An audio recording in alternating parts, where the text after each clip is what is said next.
Kindness is easy, empathy is hard, and confusing the two is quietly breaking our relationships, our teams, and our leadership.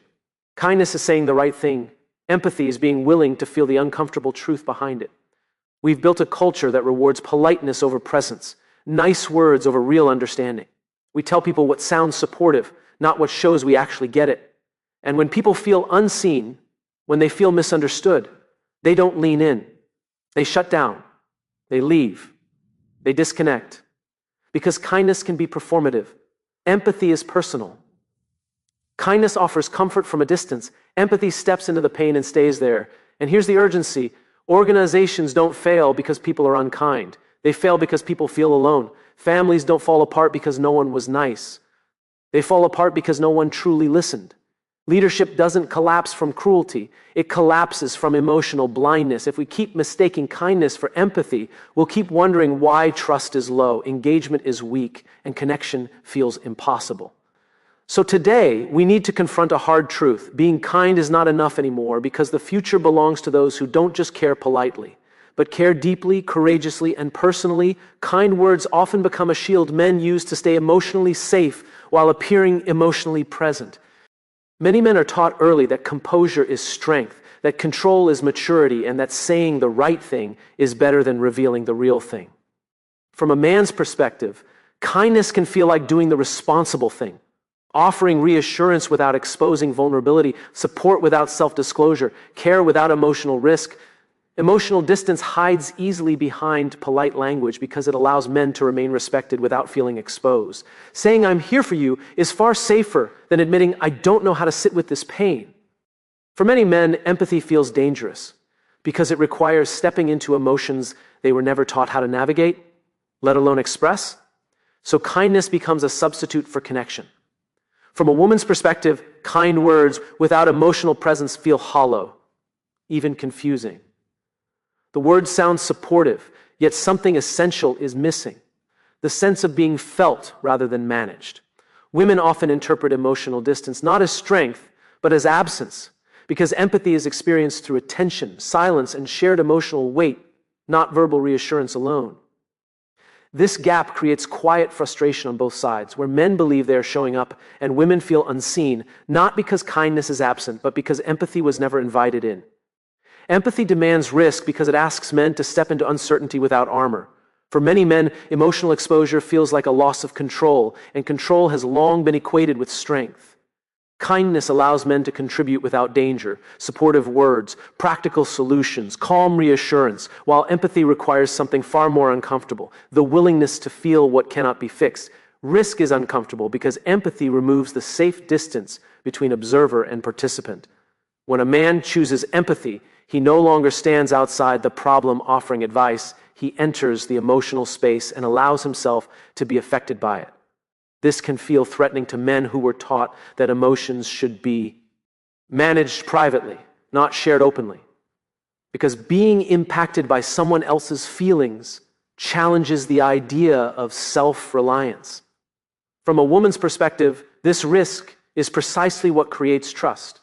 Empathy signals presence, not performance, and vulnerability communicates commitment more powerfully than solutions ever could. Women often feel safest when emotional risk is visible because it shows that connection matters more than comfort. The tension grows when kindness is mistaken for courage, leaving men feeling useful but distant and women feeling supported in theory yet emotionally alone in practice. Being nice often serves as a way for men to protect their own sense of identity while staying socially acceptable. From a man's perspective, niceness feels responsible because it maintains harmony, avoids conflict, and preserves the image of being supportive without demanding emotional exposure. It allows men to feel good about their intentions, even when their actions remain centered on comfort rather than connection. Self-focused niceness is reinforced by a lifetime of reward for emotional control. Men are praised for staying calm, for not overreacting, for keeping things steady, and niceness fits perfectly into that framework. It's predictable, safe, and affirming because it requires very little adjustment to one's internal world while still signaling care on the surface.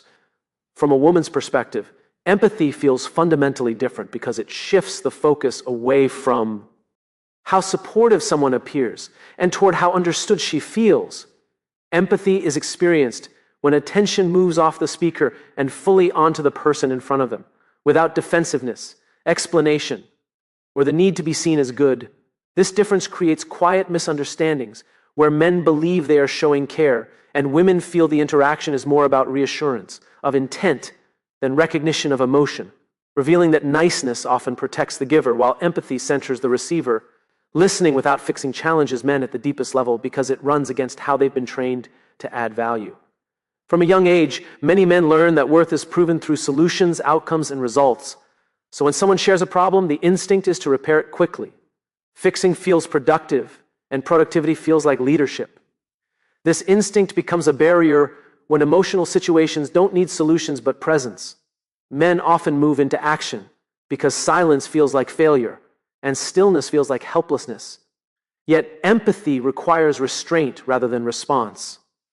Listening without fixing demands emotional discipline, the ability to stay engaged without taking control, and the courage to let discomfort exist without rushing it away. From a woman's perspective, being truly heard is less about answers and more about acknowledgement. Leadership is felt when someone can hold space without redirecting the conversation toward efficiency or resolution. When a man listens without interrupting, correcting, or minimizing, it communicates respect, safety, and emotional maturity. The disconnect emerges when men believe they are leading through action, while women are seeking connection through attention, revealing that the most powerful influence today comes not from solving problems, but from understanding people well enough to stay present with them. People can tolerate an incredible amount of pain when they believe they are not alone in it. From a man's perspective, pain is often treated as something to endure quietly, something that proves resilience and strength. Men are conditioned to push through discomfort without asking for emotional support, assuming that independence is the same as capability. Isolation begins when pain is acknowledged but not shared. Many men offer kindness instead of empathy because it allows them to recognize struggle without entering it, keeping emotional distance while believing they have done their part. Over time, this creates environments where pain exists openly, yet connection remains absent, leaving people surrounded but unsupported. From a woman's perspective, isolation feels far more threatening than hardship itself.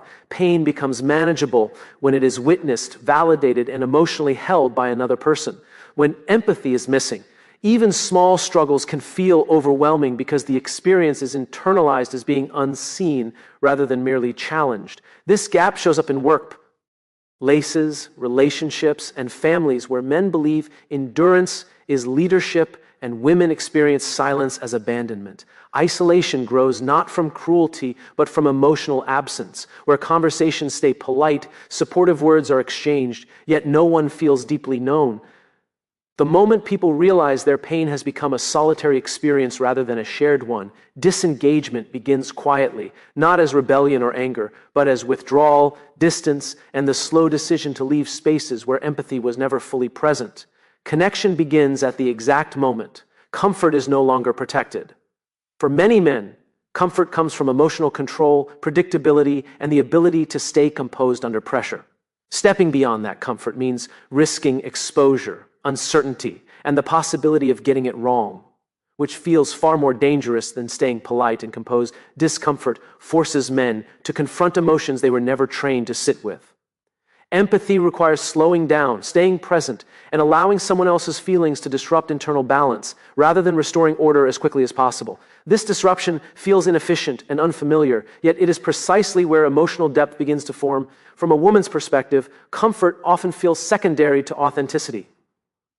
Connection grows when someone chooses honesty over harmony and presence over performance. Emotional safety is not created by smooth words or calm responses, but by the willingness to remain engaged when things feel awkward, heavy, or unresolved. Men often retreat into comfort because it preserves dignity and avoids vulnerability, while women move toward discomfort because it signals sincerity and emotional investment. This difference is not about effort or intention, but about conditioning and the environments each learn to survive in. True connection requires the courage to stay when instinct says to withdraw.